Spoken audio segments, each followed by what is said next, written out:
kami dari Kompak 5. Mari kita mendalami doktrin keselamatan melalui video yang kami buat. Selamat menyaksikan.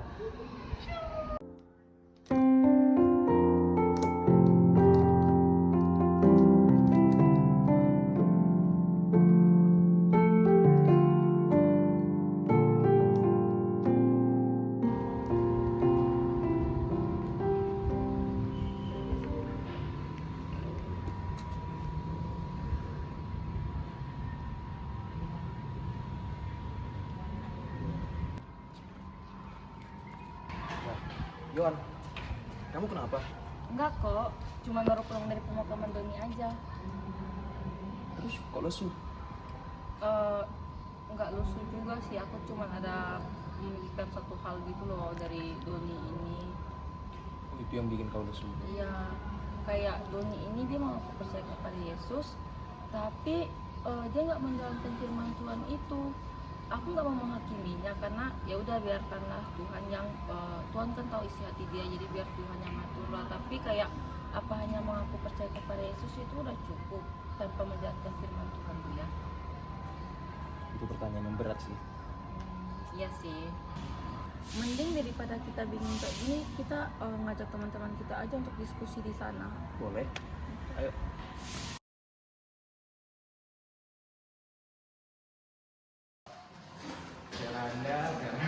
Tahu ya. Jadi gimana Kevin? Gimana kabar Veranda?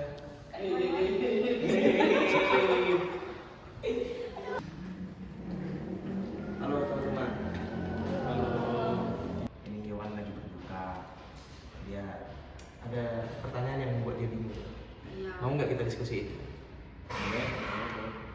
Oke. Nah, aku tuh mau bertanya, tapi bukan tentang temanku namanya si Doni. Aku mau bertanya tentang dia. Aku tuh mau bertanya tentang apa sih yang Alkitab ajarkan tentang keselamatan itu. Mungkin teman-teman bisa bantu aku dalam hal tersebut. Aku bingung. Keselamatan itu menurutku anugerah dari Allah, dan itu udah jelas tertulis dalam Alkitab. Jadi aku rasa setiap orang yang percaya kepadanya pasti mendapatkan anugerah itu, bahkan tanpa perbuatan sekalipun, karena itu udah anugerah dari Allah. Aku setuju sih, karena iman yang sejati itu kan pasti terlihat dalam hidupnya gitu. Jadi kalau tidak ada perubahan dalam hidupnya itu, kita perlu bertanya gitu, iman seperti apa itu yang dimiliki. Tapi kita jangan terlalu terburu-buru untuk mengambil keputusan. Kita kan tidak sedang menghakimi si Doni. Coba kita lihat dalam Alkitab. Tasya, kamu kenapa? Pertanyaan itu kena ke aku.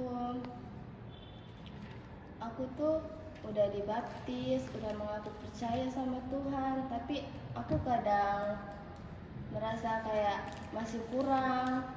Itu yang membuat aku takut. Mungkin saat ini kita bukan sedang berbicara tentang Doni, melainkan kita diajak untuk berefleksi apa yang terjadi di kehidupan kita. Yakobus berkata, iman tanpa perbuatan adalah mati. Ini bukan sekedar ayat, tapi menjadi cermin bagi diri kita sendiri. Jadi jika ada orang yang mengaku bahwa dia percaya kepada Yesus, tapi dia tidak saling mengasihi sesama manusia, dia tidak saling menolong sesama manusia, apakah itu iman yang hidup? Iman yang hidup itu pasti kelihatan. Layaknya seperti pohon yang hidup pasti akan berbuah. Tapi pohon yang tidak ada buahnya, kita perlu bertanya, apakah pohon itu benar-benar hidup atau tidak? Doni bilang ia percaya, tapi tidak ada yang berubah dalam hidupnya selama bertahun-tahun. Bukan 1-2 kali dia jatuh, tetapi memang tidak ada niat dalam hidupnya untuk berubah. Nah, ini yang menjadi sulit pertanyaan Noan yang akan kita jawab hari ini. Lalu Efesus ini tuh juga mengajarkan bahwa kita itu diselamatkan karena kasih karunia, bukan karena usaha kita sendiri. Tetapi orang yang diselamatkan ini itu dipanggil untuk bisa hidup dalam perbuatan baik.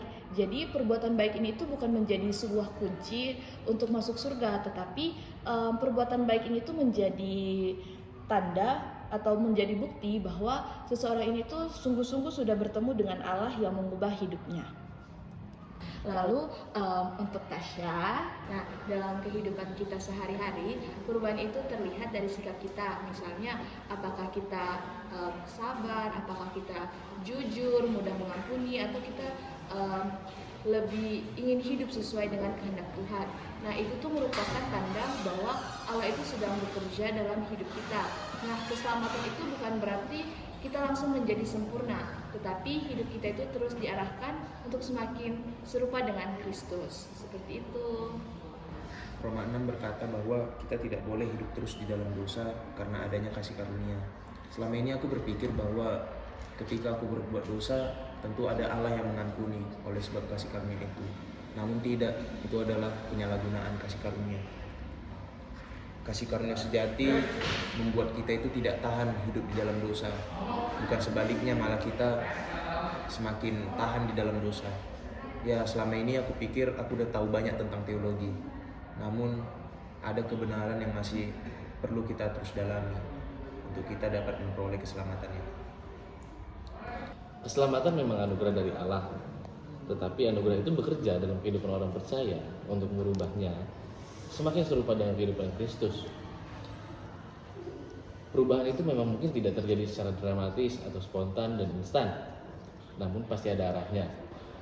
Seperti seseorang yang baru berjalan, mencoba untuk berjalan, pasti dia akan jatuh berkali-kali, namun dia akan bangkit dan terus mencoba untuk berjalan ke arah yang benar.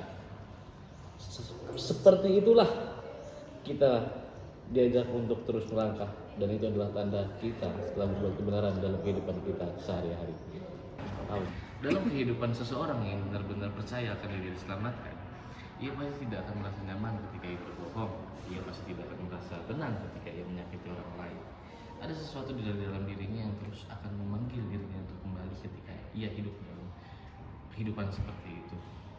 Bukan karena ia tidak pernah jatuh, namun karena ia tidak membiarkan dirinya untuk terus berada dalam kehidupan yang berdosa tersebut tanpa ada keinginan rasa untuk bangkit. Kegelisahanmu menunjukkan bahwa kamu rindu hidupmu untuk diperbarui. Tetaplah datang kepada Tuhan. Aku tuh mengerti sekarang apa yang Tuhan inginkan. Tuhan tuh bukan hanya mau pengakuan di bibir saja, tapi hati yang mau diubah, dimana kesempurnaan itu bukan yang instan, tapi kehidupan yang mau diubah setiap hari. Aku merasa kehidupanku tuh hanya di pengakuan instan, tapi tidak sungguh-sungguh dalam pengakuan tersebut. Mungkin mulai hari ini aku bukan hanya mengucap pengakuan iman itu, tapi aku harus melakukan pengakuan iman itu dalam hidupku sehari-hari. Sudah, mungkin untuk urusan Doni itu bisa menjadi bagaimana urusan dia dengan Tuhan, karena kan kita juga hanya manusia biasa, jadi yang tahu isi hati Doni lebih dalam itu hanya Tuhan. Kita cuma melihat Doni itu dari luarnya, tapi pertanyaannya itu masih sama dan tidak bisa kita hindari dalam hidup kita. Seperti kayak apakah iman kita itu betul-betul mengubah hidup kita atau bagaimana? Karena bukan hanya untuk hari ini, esok atau seterusnya saja. Mungkin pertanyaan itu bisa kita jadikan refleksi kita dalam kehidupan kita sehari-hari, di mana kita renungin pertanyaan itu, karena yang kita ketahui ini tuh bukan pertanyaan yang membuat kita menjadi beban, tapi itu sebagai undangan, di mana undangan untuk kita hidup dalam keselamatan yang sungguh-sungguh nyata. Jadi, siapa yang ada di dalam Kristus, ia adalah ciptaan yang baru. Itu tertulis dalam 2 Korintus 5 ayat yang ke-17.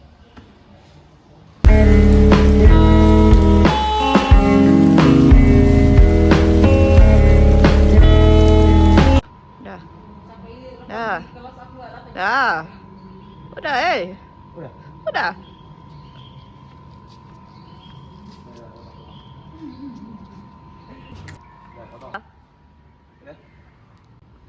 Dengan keberdosaan. Ulang. Jadi jika ada satu pohon yang tidak Halo teman-teman, kami dari kelompok 5 Selamat menikmati drama kami.